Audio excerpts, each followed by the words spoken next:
नमस्कार मित्रों, आज हम बात करेंगे कन्या लग्न की।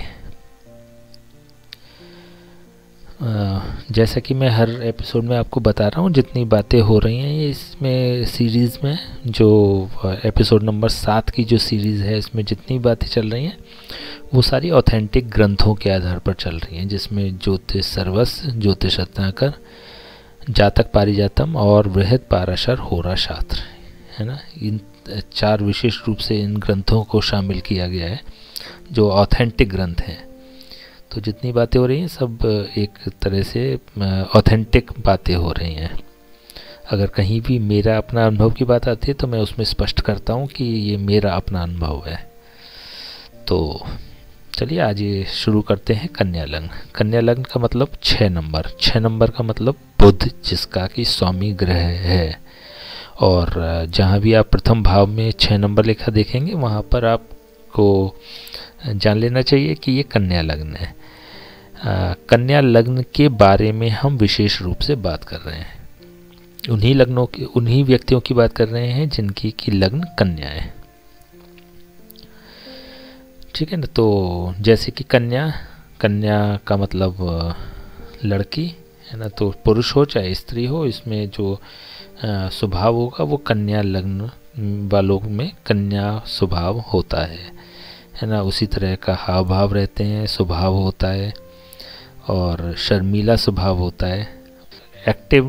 एक्टिविटीज़ होती हैं वो भी थोड़ी सी स्त्रियों के भाव से मिलती जुलती होती हैं।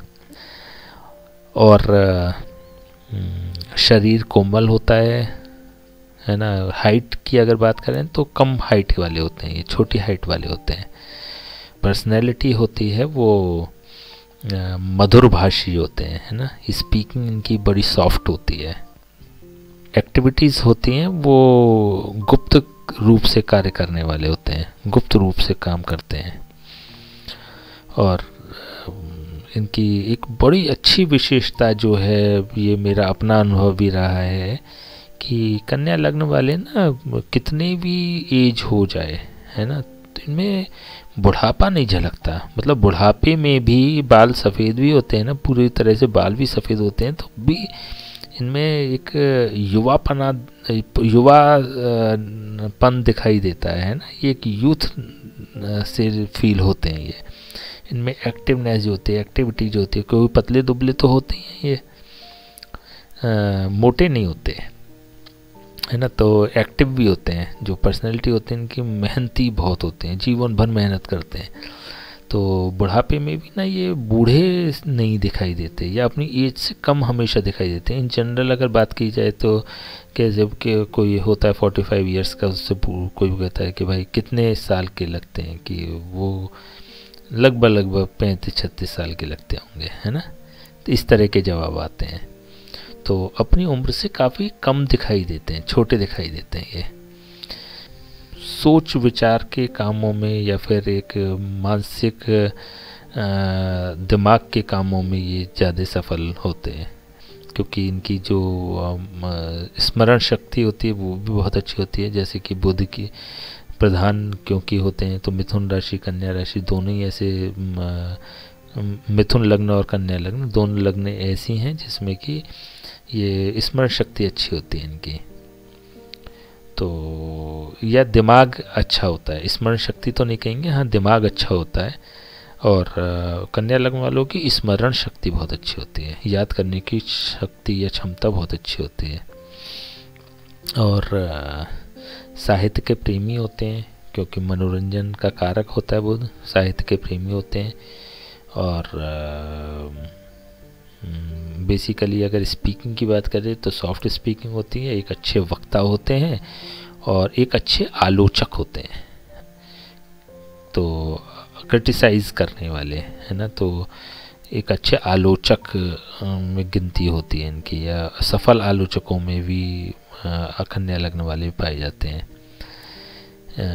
मैथ सब्जेक्ट इनका बड़ा प्रिय सब्जेक्ट होता है। पेशेंस बहुत अच्छा होता है। व्यापारी वर्ग होते हैं जितने वो कन्या लग्न वाले होते हैं, कॉन्फिडेंस लेवल बहुत अच्छा होता है। और गोरे रंग के होते हैं, नाक जो होती है तीखी होती है, तीक्ष्ण होती है, आकृति इनकी सौम्य होती है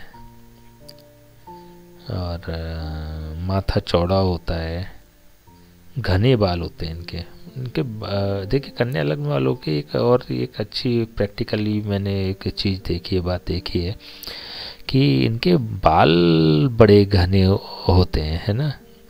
और उम्र चाहे कुछ भी हो इनकी, मतलब अच्छी एज भी होती है, तब भी बाल इनकी शोभा बढ़ाते हैं। अक्सर ऐसा होता है कि लोग इनके बालों के बारे में बात करते हैं। और तार्किक होते हैं, तार्किक बुद्धि वाले भी होते हैं, तार्किक भी होते हैं, वाणी के द्वारा भी तार्किक होते हैं और बुद्धि के द्वारा भी तार्किक होते हैं। और एक अच्छे काउंसलर होते हैं। भाग्योदय वर्ष की बात करें तो 24वां, 25वां, 32वां और 33वां, ये 4 वर्ष जो होते हैं भाग्योदय वाले वर्ष होते हैं। थोड़े से कार्य करने में तेजी होती है इनकी, जल्दबाजी होती है। बुद्धि होता है चपल होता है, तेज होता है ना। ऐसे ही इनके कार्य करने का जो स्टाइल होता है वो तेजी से कार्य करने वाले होते हैं।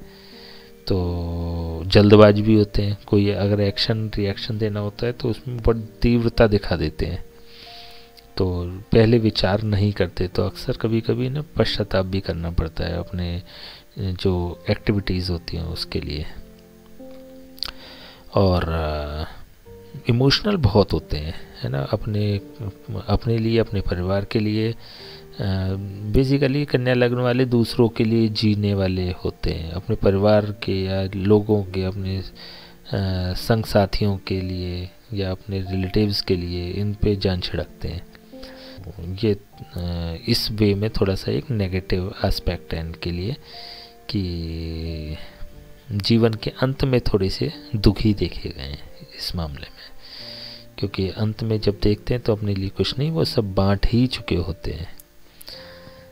तो इन जनरल बात कर रहे हैं, हम किसी पे इम्प्लीमेंट नहीं होती है, लेकिन फिर भी एक कन्या लग्न वालों की एक जनरल व्याख्या है ये।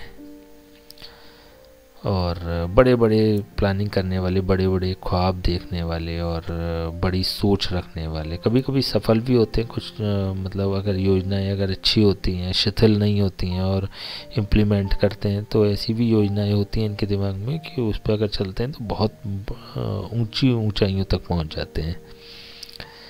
ठीक है ना। तो एक अच्छे राय भी देने वाले होते हैं, तो इनकी राय पे जब आदमी चलता है तो सफल हो जाता है, इनकी योजनाओं को पे चलता है तो सफल हो जाता है, ऐसा रहता है इनके लिए। और रिस्क होता है इनकी लाइफ में, क्योंकि इनके ख्वाब बड़े होते हैं। ख्वाब से मतलब ये हो गया कि जो सोच होती है अपने स्तर से बड़ी ऊंची सोच होती है, तो अगर इम्प्लीमेंट कर पाए या इम्प्लीमेंट हो गया तो फिर उनको पकड़ पाना मुश्किल है, फिर तो बहुत ऊंचाइयों तक चले जाते हैं। लेकिन केवल प्लानिंग ही बनाते रहते हैं तो फिर कुछ ऐसा भी देखा गया है कि असफल होते हैं, क्योंकि जो प्लानिंग होती है वो बड़ी हाई लेवल की होती है, बहुत ऊंची प्लानिंग होती है जो इम्प्लीमेंट नहीं हो पाती इन जनरल। अक्सर दुस्वभाव होता है इनके व्यक्तित्व में। जब भी बात भी करते हैं तो इनडायरेक्ट बात करते हैं, इनडायरेक्ट मतलब द्व्यर्थी बात करते हैं, इनडायरेक्ट बात करते हैं। कहीं पे निगाहें किसी पे निशाना, कहते कुछ है और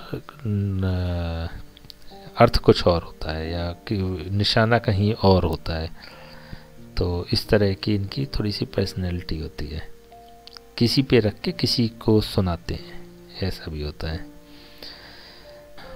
राजनीतिक क्षेत्र में ये देखे गए हैं कन्या लग्न वाले, और सफल भी देखे गए हैं, सफल होते हैं कन्या लग्न वाले राजनीति के क्षेत्र में, क्योंकि सोशल नेटवर्क इनका बहुत अच्छा होता है। स्वार्थी भी होते हैं, और जैसे कि बुद्ध के स्वभाव में होता है कि स्वार्थी होते हैं और मौका लगता है तो ये, जैसे मिथुन राशि की बात कर रही थी कि दूसरे का नुकसान करने में भी हिचकिचाते नहीं हैं, दूसरे का नुकसान बड़ी इजीली कर देते हैं, इसके लिए कोई इन्हें पश्चाताप भी नहीं होता है।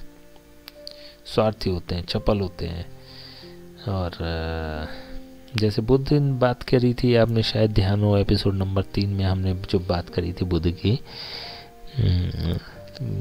ग्रहों के स्वभाव, है ना, उसमें क्या बताया था, एक किस्सा आया था उसमें कि बुध कहता है सूर्य से कि मैंने आज अपने फ्रेंड्स के साथ, दोस्तों के साथ खेल रहा था और मैंने एक दोस्त को धक्का दिया और नाम दूसरे पे लगा दिया।